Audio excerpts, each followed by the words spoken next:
আসসালামু আলাইকুম। Video editing করতে গেলেই আমাদের অনেক হাই কনফিগারেশনের পিসি দরকার হয় বা আমাদের অনেক প্রফেশনাল লেভেলের কাজ জানতে হয়। ব্যাপারটা কিন্তু মোটেও এরকম না। আমরা কিন্তু চাইলে খুব সহজেই আমাদের লো কনফিগারেশনের পিসি দিয়েও যে কোনো ধরনের ভিডিও খুব ভালোভাবেই এডিট করতে পারি। আজকে আমি আপনাদের সঙ্গে যে ভিডিও এডিটিং অ্যাপ নিয়ে কথা বলবো, সেই অ্যাপটির নাম হচ্ছে ক্যামটেসিয়া। এটি খুবই সহজ একটি অ্যাপ, খুবই সিম্পল একটি অ্যাপ। এই অ্যাপ দিয়ে আপনারা খুব সহজেই যে কোনো ধরনের ভিডিও খুব সহজেই এডিট করতে পারবেন। চলুন দেখে নেওয়া যাক সেই অ্যাপটি কিভাবে কাজ করে। আমি প্রথমেই আমার ক্যামটেসিয়া অ্যাপটি ওপেন করে নিচ্ছি। আপনারা যখন ক্যামটেসিয়া অ্যাপটি ওপেন করবেন তখন এরকম একটি ইন্টারফেস দেখতে পারবেন। আমি প্রথমেই আপনাদের এই ক্যামটেসিয়া অ্যাপের সকল ইন্টারফেস এবং সকল ফাংশনগুলো সম্পর্কে বিস্তারিত আলোচনা করে নিচ্ছি। ক্যামটেসিয়া অ্যাপটি ওপেন করলে আমরা এখানে দেখতে পারবো প্রথম যে অপশনটি রয়েছে ফাইল। এই ফাইলের মধ্যে আপনারা বিভিন্ন ধরনের প্রজেক্ট খোলার অপশন পেয়ে যাবেন। এছাড়াও এখান থেকে আপনারা আরও অনেকগুলো অপশনই পেয়ে যাবেন যেগুলো আপনাদের ভিডিও কাজ করার সময় দরকার হবে। তারপর হচ্ছে এডিট, তারপর মডিফাই, তারপর ভিউ, তারপর এক্সপোর্ট।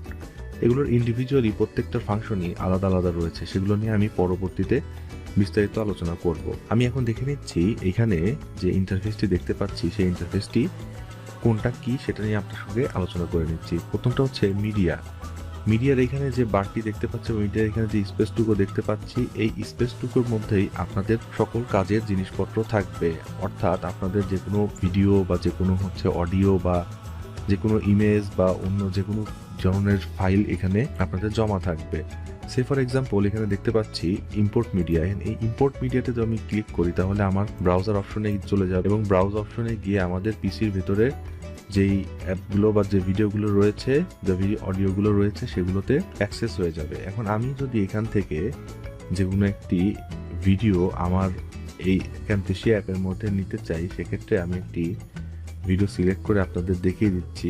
ধরুন আমি এই ভিডিওটি আমি সিলেক্ট করে নিচ্ছি, ওপেন করলাম, করার পর এখানে দেখতে পারলাম যে আমার এখানে অ্যাড হয়ে গিয়েছে। এভাবে আপনারা মিডিয়ার মাধ্যমে আপনারা খুব সহজে আপনাদের ছবি বা ভিডিও যেগুলো আপনারা এডিট করতে চান সেগুলো সব সহজে এখানে অ্যাড করে নিতে পারেন। পরের যে অপশনটি আছে লাইব্রেরি, এই লাইব্রেরি অপশনের মাধ্যমে আপনারা এখান থেকে বিভিন্ন ধরনের আইকন, তারপরে আপনাদের বিভিন্ন ধরনের ইন্ট্রো অথবা আপনার lawyer third, motion background, music track, এখান থেকে সব কিছু অ্যাড করে নিতে পারেন আপনাদের ভিডিও এডিটিং কাজের জন্য। পরের অপশনটা হচ্ছে ফেভারিট, অর্থাৎ আপনারা এখানে যদি কোনো কিছু ফেভারিট থাকে তাহলে আপনার ফেভারিট এখানে বুকমার্ক করে রাখলে এখানে সব ফেভারিট সবকিছু এখানে পেয়ে যাবেন। তারপরটা হচ্ছে অ্যানোটেশনসের মধ্যে গিয়ে আপনি এখানে দেখতে পারবেন বিভিন্ন ধরনের শেপ বা আপনি যদি কোনো টেক্সট অ্যাড করতে চান আপনার ভিডিওর মধ্যে, সেক্ষেত্রে এটাই এখান থেকে করতে পারবেন। আমি দেখিয়ে দিচ্ছি আপনাদের যে আপনি কিভাবে এই অপশনগুলো কাজ করতে পারবেন। যখন আপনি অ্যানোটেশনের মধ্যে যাবেন তখন আপনার যদি কোনো টেক্সট অ্যাড করতে চান তাহলে আপনি এখানে ধরে জাস্ট একটা লেয়ার এখানে নিয়ে আসবেন। নিচে যে এই যে আপনি এইগুলো যে দেখতে পাচ্ছেন বিভিন্ন ধরনের ট্র্যাক, এগুলো হচ্ছে আপনার লেয়ারের অপশন। অর্থাৎ আপনারা চাইলে এই একটি ফাইলের যে কোনো অডিও বা যে কোনো ভিডিও বা যে কোনো কিছু এইখানে অ্যাড করতে পারবেন। এই যে উপরে দেখতে পাচ্ছি প্লাস চিহ্ন অ্যাড করলেই আপনাদের এই ট্র্যাকগুলো বাড়তে থাকবে। এগুলো আপনাদের কাজ করতে করতে আপনারা আরো ভালোভাবে বুঝতে পারবেন। তো আপনারা যখন এরকম ট্র্যাকের মধ্যে এই ফাইলগুলো অ্যাড করতে থাকবেন, সেই ফাইলগুলো হতে পারে আপনার যে কোনো ভিডিও বা যে কোনো অডিও বা যে কোনো টেক্সট, বিভিন্ন লেয়ার বাই লেয়ার যখন অ্যাড করবেন তখন দেখেন এখানে খুব সহজেই একের পর এক লেয়ার থাকবে এবং একের পর এক আপনাদের কাজের সুবিধার জন্য আলাদা আলাদা ট্র্যাক আপনারা ইউজ করতে পারবেন। আপনি চাইলে এই ট্র্যাকগুলো কিন্তু লক করে রাখতে পারেন, অর্থাৎ এই ট্র্যাকটা এখান থেকে মুভ করবে না। আপনি আনলক করে রাখতে পারেন, অর্থাৎ এখন দেখেন আনলক করলে এই ট্যাগগুলো এভাবে মুভ করছে। এখন এই অ্যানোটেশন অপশনের মধ্যে গিয়ে আপনি বিভিন্ন ধরনের শেপ, অ্যারো বা হচ্ছে আপনাদের ব্লাড টুল বা বিভিন্ন ধরনের হাইলাইট টুল এখানে খুব সহজেই পেয়ে যাবেন। তারপরের যে অপশনটি দেখতে পাচ্ছি তার অপশন নাম হচ্ছে ট্রানজাকশন। অর্থাৎ আপনারা আপনাদের ভিডিওর মধ্যে যদি কোনো একটি জায়গা কেটে সেই জায়গা থেকে অন্য কিছু বাদ দিয়ে বা অন্য কিছু যোগ করে মাঝখানে যদি কোনো ইফেক্ট বসাতে চান তাহলে সেটির নাম হবে হচ্ছে ট্রানজাকশন। এই ট্রানজাকশনটি কিভাবে কাজ করে আমি একটু দেখিয়ে দিচ্ছি। এই ট্রানজাকশনটির জন্য আপনাদের এখানে স্প্লিট যে অপশনটি রয়েছে, স্প্লিট অপশনে এখানে ক্লিক করতে হবে। স্প্লিটে যখনই আপনারা ক্লিক করবেন তখন দেখেন এই ভিডিওর মাঝখান থেকে এই অংশটুকু কেটে গিয়েছে। এখন আপনারা কিন্তু চাইলে এই মাঝখানের অংশে আপনারা যে কোনো টেক্সট অ্যাড করতে পারবেন, আপনারা যে কোনো ইমেজ অ্যাড করতে পারবেন, অথবা আপনারা এই লাইব্রেরি থেকে যদি কোনো ধরনের কোনো ইন্ট্রো বা কোনো আইকন, যদি আমি এই আইকনটি যদি আমি অ্যাড করতে চাই সেক্ষেত্রে এটা এখান থেকে আমি নিয়ে জাস্ট এখানে ড্র্যাগ করে দিব। দিলেই এখানে আমি দেখতে পাচ্ছি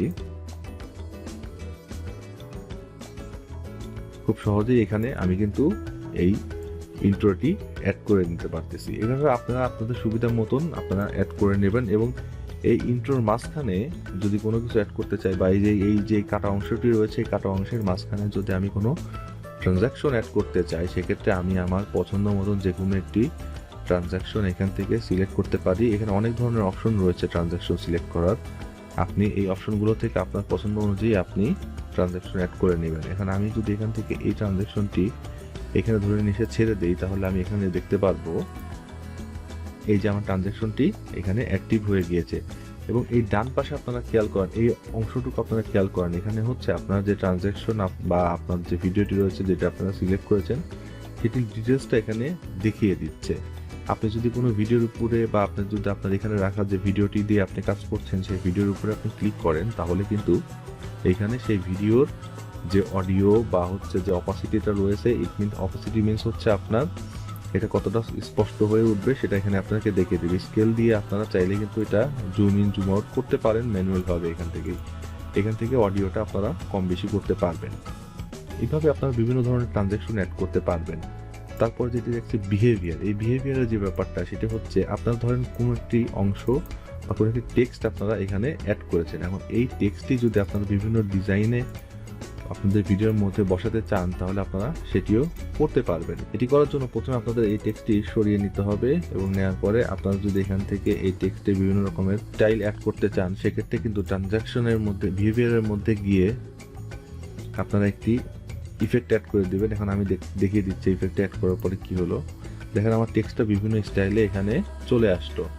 এখন এইখানে আপনাদের এই টেক্সটের বিভিন্ন রকমের অপশনও আপনারা এখান থেকে চাইলে খুব সহজেই অ্যাড করতে পারছেন। দেখেন আমি নতুন একটি স্টাইল দেখিয়ে দিচ্ছি। এখন এই টেক্সটের মধ্যে থেকে বিভিন্ন ধরনের কাস্টমাইজেশন আপনারা নিজেদের মতন করে নিতে পারেন। এখানে দেখা যাচ্ছে ডান পাশে যে অপশনটি দেখতে পাচ্ছি, in, drawing, in, during, out, অর্থাৎ আপনারা চাইলে এগুলো খুব সহজে আপনাদের নিজেদের মতন করে কাস্টমাইজ করতে পারেন। তারপরে যে অপশনটি দেখতে পাচ্ছি তার নাম হচ্ছে অ্যানিমেশন, অর্থাৎ আপনি অ্যানিমেশনে যদি ক্লিক করেন, ক্লিক করার পরে আপনি যদি এখানে ক্লিক করার পরে আপনি যদি এখানে টাইমটা সিলেক্ট করে দেন যে কতটুকু টাইমের মধ্যে এখানের এই অ্যানিমেশনটুকু চাচ্ছেন, তাহলে দেখেন আমি সিলেক্ট করে দিয়েছি, বড় হয়ে গেল। অর্থাৎ এই টাইম থেকে আপনার এখানে অ্যানিমেশন বড় হয়ে গেল, অর্থাৎ আপনার এই স্ক্রিনটুকু বড় হয়ে গেল। পরে যদি আপনি অ্যাকচুয়াল স্কিল ফিট দেন, তাহলে দেখেন এখান থেকে আবারও সেটি ছোট হয়ে যাবে। এরপরে যে অপশনটি দেখতে পাচ্ছি সেটা হচ্ছে কার্সর ইফেক্ট, অর্থাৎ আপনাদের মাউসের যে ইফেক্টগুলো, যদি আপনি কোনো একটা ইফেক্ট বসাতে চান, মাউসের যে ক্লিকের যে ইফেক্টগুলো আছে সেই ইফেক্টগুলো এখান থেকে চাইলেই ব্যবহার করতে পারবেন। তারপর এটা হচ্ছে ভয়েস ন্যারেশন, অর্থাৎ এখানের মাধ্যমে আপনি বিভিন্ন ধরনের ভয়েস অ্যাড করতে পারবেন। তারপরটা হচ্ছে অডিও ইফেক্ট, অর্থাৎ আপনারা যদি এই ভিডিওর মধ্যে বা আপনাদের এডিট করা কোনো ভিডিওর মধ্যে অডিওর কোনো ইফেক্ট অ্যাড করতে চান, সেটা হচ্ছে নয়েজ রিমুভাল, অর্থাৎ এটা দিলে আপনার ব্যাকগ্রাউন্ডে বা আপনার আশেপাশে নয়েজ রিমুভ হয়ে যাবে। অডিও কম্প্রেশন আছে, যেটা দিলে হয়তো আপনার অডিও ভলিউম লেভেলগুলো আপনার কন্ট্রোল করতে পারবেন। Emphasize, fade in, fade out, এই ধরনের বিভিন্ন অপশন এখানে রয়েছে। তারপরে যে অপশনটি রয়েছে সেটি হচ্ছে ভিজুয়াল ইফেক্ট। এই ভিজুয়াল ইফেক্টের মাধ্যমে কিন্তু আপনি চাইলে আপনার ভিডিওর কালার এডিটিং এর কাজগুলো করে ফেলতে পারেন, অথবা আপনি যদি চান আপনার ভিডিওর মধ্যে থেকে যে কোনো ধরনের একটি কালার আপনি রিমুভ করতে পারবেন, বা অনেক সময় আমাদের গ্রিন স্ক্রিনের কাজ করতে হয়, সেই কাজটি আপনারা এখান থেকে খুব সহজেই করতে পারবেন। আপনারা যখন ভিডিওর সবকিছু এডিট করে ফেলবেন, তখন এই ফাইলটা কিভাবে সেভ করবেন, তখন এই ফাইলটা উপরে যে এক্সপোর্ট অপশনটি দেখতে পাচ্ছি এখানে ক্লিক করবেন। তারপরে প্রথম যে অপশনটি আসবে লোকাল ফাইলে ক্লিক করবেন। তারপরে এখানে নেক্সট ক্লিক করতে থাকবেন। আপনারা যে ফরম্যাটে ফাইলটি সেভ করতে চান সেটি এখানে ক্লিক করতে থাকবেন।